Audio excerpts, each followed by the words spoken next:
6 വർഷം കൂടെ നിന്നില്ലേ? എനിക്കൊരു മകനായിട്ട്, അവൾക്കൊരു ബ്രദറായിട്ട് ധാരാളം. ഒരു 23-കാരന്റെ കയ്യിൽ നിന്ന് ദൈവം ഇത്രയൊക്കെ പ്രായച്ചിത്തമേ പ്രതീക്ഷിക്കുന്നുള്ളൂ സൂരജ്. ശപിച്ചില്ലല്ലോ, അത് മതി. ദാനം തന്ന ഈ ജീവിതത്തിന് പകരമായി ആ കാൽ കീഴിൽ വയ്ക്കാൻ പകരമായിട്ടൊന്നുമില്ല കയ്യില്. ഒന്നും മതിയാവില്ല. കൊല്ലാനും പിടിച്ചോറിക്കാനൊന്നും പോയിട്ടില്ല, കാശുണ്ടാക്കാൻ പറ്റിയിട്ടില്ല. അതാണ് ഏറ്റവും വലിയ തെറ്റ്.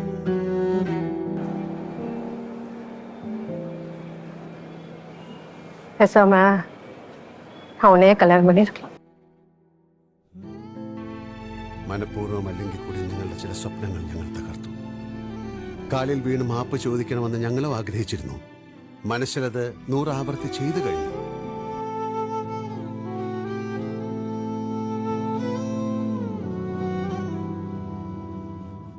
ഒന്ന് ചിന്തിച്ചപ്പോൾ അവരുടെ ഈ ജീവിതം തന്നെയല്ലേ അവർക്കുള്ള ശിക്ഷ. കുറ്റബോധം പേറി ഏത് നിമിഷവും പോലീസിനെ ഭയന്നുള്ള ഈ ജീവിതം.